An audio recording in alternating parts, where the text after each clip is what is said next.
This is a very controversial take, but I feel cinema will become a novelty art form. If you have a bigger reason that you are pursuing, you'll always get through, I feel. If I were to move anywhere from India, it would be Australia would be the first place. Mitul, it was a pleasure meeting you at the Indian Film Festival of Melbourne. It was really like I was so impressed to see you and your film, and I wanted to talk to you. And I'm glad that we connected today. What I want to ask you is, when did you know that you're going to pursue your career as a filmmaker? Honestly, if you ask this question to anyone, it won't be just a moment. It was a series of events uh, that is my childhood. Honestly, I've been raised watching films. After I actually went into seventh grade, world cinema opened for me, honestly, and I got to know what is possible. Because before that, you were consumed to very limited forms of cinema, which has its own merits. But once I got exposed to world cinema, and I realized what stories could do to you, uh, it was definitely one of the things that I wanted to pursue. And post my 10th exams, um, I was really good in computers, so that was one thing that I did not want to leave. But it was between this, filmmaking, and cricket. I've been a professional cricketer for a few years as well, Oh, so wow. had to make a hard choice after my 10th. But once I took that decision, it came after a lot of thinking and um, analyzing. But once that decision was made, there was no going back, honestly. And I then it actually I then fell in love with filmmaking even more. Once you get to know what it takes to make a film, the process behind it, it's as fun as watching a film. After my 10th, I was at the pinnacle point where I had to make a choice, and filmmaking is something that really attracted me because of every art form that it amalgamates, and storytelling is something that I wanted to pursue. So, yeah, I took that call and just went along with it. Excellent, excellent. Was the family okay when you decided to go in films? Because normally, you are more, the family is more into businesses and, having motels in US, most of the motels belong to the Patels. So was the family okay? Because Yes. filmmaking is such a big, risky business. There's no certainty. Was the family okay?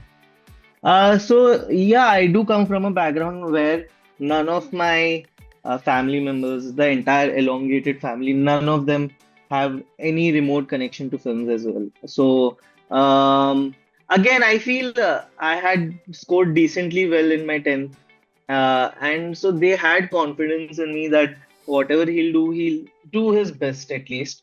So that was the backing I had from my parents, and I'm really grateful for that. Because there are times when they and me both lose patience here and there, because again there's so much uncertainty.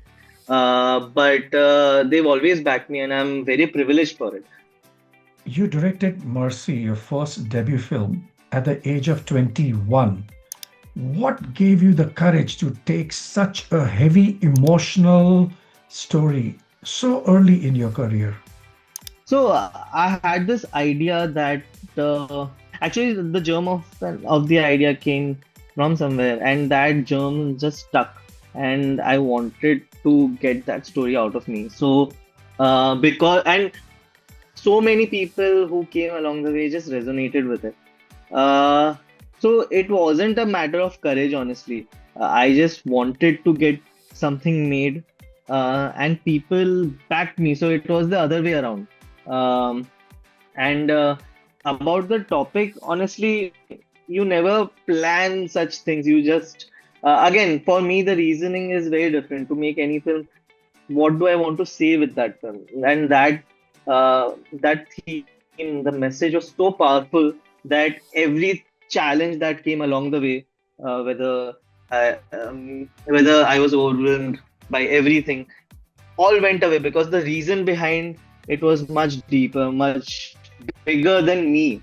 So if I had put myself over the film or what I wanted to make, then I maybe would have been scared. But the thing that I wanted to make was uh, the thing that I wanted to make took over. So if you have a bigger reason that you are pursuing, you'll always get through, I feel. Excellent, excellent. How was your first day on the set wearing a director's hat? My first day on my film set was my first day on any professional film set. I had made a lot of things in my college, which were short films and music videos, etc., etc. But again, they were with filmmakers who were studying along with you. But this was honestly, it wasn't as overwhelming as I thought it would be. I had the jitters, but again, it all bottles down to the fact that do you know your job? Because it's a well-oiled machinery, everyone is doing their job really well. So if you are also doing your job really well, it becomes very easy. So it may must have taken a couple of days, honestly, for me to understand that.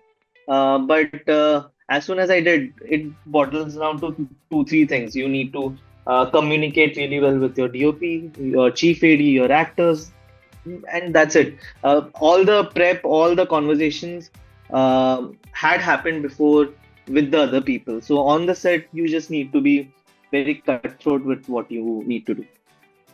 How do you feel when you see your baby being appreciated and the first one?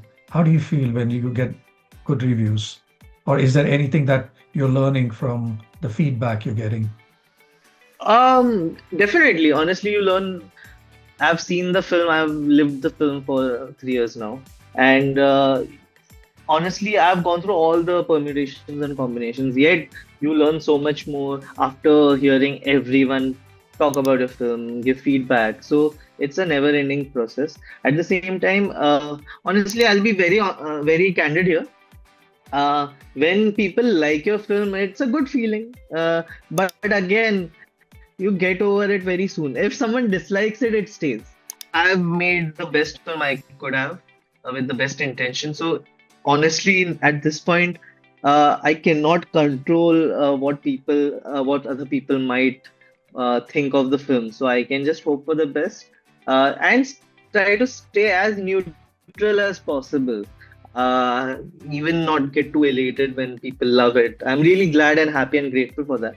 And also not get bogged down when someone doesn't like the film, doesn't resonate with the film. So it's about finding that neutral ground, honestly, for me. How easy or difficult it would be to finally release the film on the choice of the platform where it is going to be like, open to the world. How easy or difficult it is, you think, the last process of releasing it? The most difficult because it is the only part of the process where you don't have a lot of control over. You are dependent on a lot of other forces and external forces. It's the same around the globe, not only in India. But again, we made an indie film which is out of the system, which is a smaller film, which doesn't have massive stars. It doesn't have a big director, big production house attached. So it is made outside of a system, and to break into that system to find the audience, it's very tough. And again, it's not impossible. People have found ways. So we are also very optimistic. But the current scenario for independent films is not the brightest, I would say, because again, you can't get your film out on OTTs without a theatrical run, which is what we've understood from the market. So again, and that is where it's a lottery ticket. If people pick onto it, if people get initially, if people come and watch the film and a good word of mouth is spread, then you can build on that momentum. Otherwise, it's just a technicality that you have to commit to get your film on a good OTT platform. So it's not the greatest scenario, honestly. It's not a democratic scenario, but it is what it is. You know, your film, Mercy, centers around a deeply personal moral dilemma. Did making Mercy change the way you see life, loss, or family? Honestly, when I started writing the film, it came from a very neutral space. I hadn't gone through anything similar.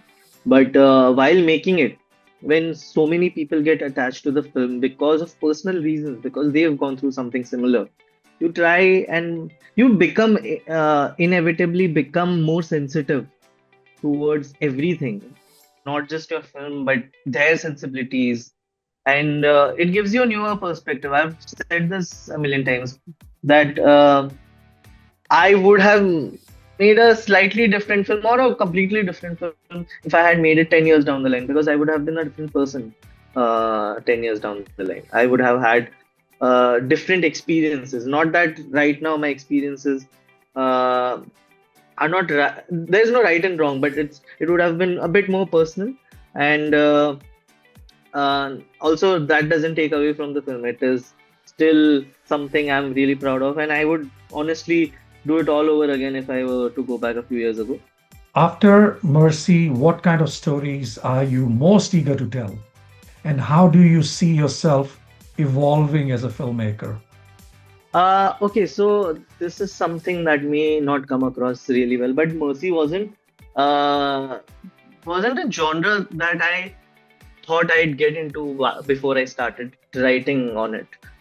It's something very different, and it is honestly very out of my comfort zone. My comfort zone is something very different. It goes into, uh, it intends to dwell into different genres.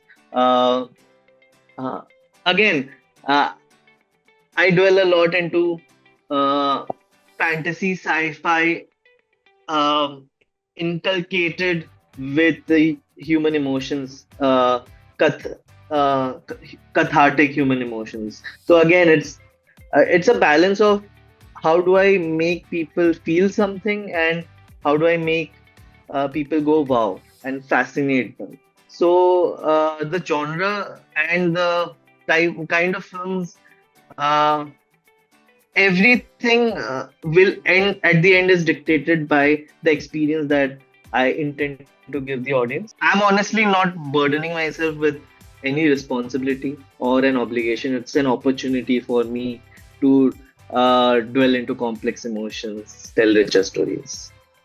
Beautiful. And age is on your side, so why not? I mean, it goes away very quickly. Everything, I know.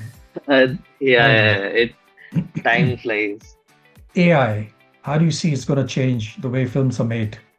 Yes, as I was saying, it's a very scary question, honestly. It has already changed the way films are made. Uh, People use it in their writing, honestly. They use it to make pitch decks, to make short lists, storyboards, VFX. And it has really made a lot of things possible. I'm trying to speak for the good here, firstly. Again, at the end, it's the intent that matters. If you use AI to um, to shortchange yourself, shortchange your work, or to find a shortcut, then it will not lead you anywhere, I feel. But if you use it as a tool, it's one of the most powerful things. And honestly, the medium of filmmaking is going to change if it hasn't already. You already use more time on your phones.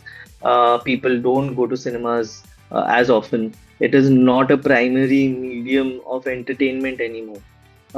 So I think that storytelling at its core will always remain. Um, there's no other way to it. But the formats, the medium, the way you tell stories is evolving so fast. I feel I personally don't know where it will land and slow down on. And But right now we are in a very quick transition period uh, of storytelling with AI, with less attention span. more tools. People watch films on VR on their phones. So the duration, the format, everything is going to evolve, and you need to be very adaptable. If you get stuck on being a purist, I think so you will be found out, honestly. This is a very controversial take, but I feel cinema will become a novelty art form. What was your perception on of Australia when you came here for the first time? I think that was the first time you visited Australia for the Indian Film It Festival was of my third, Melbourne. actually. Third time. Wow. Yeah, yeah, yeah, yeah. I love Australia. I absolutely uh, find it one of the best places to stay at. If I were to move anywhere from India, it would be Australia would be the first place. It's the most livable place, I would say. The nicest people, the most casual people. I mean, people who I think I can get along with really quickly. Excellent. Excellent. Thank you so much, Mitul, for your time and Thank a you. bit more information. It was nice hearing you. But I am certainly going to look forward for the big day when this baby of yours is released and, is going to make us so proud. And, we Thank you. really Thank you so much.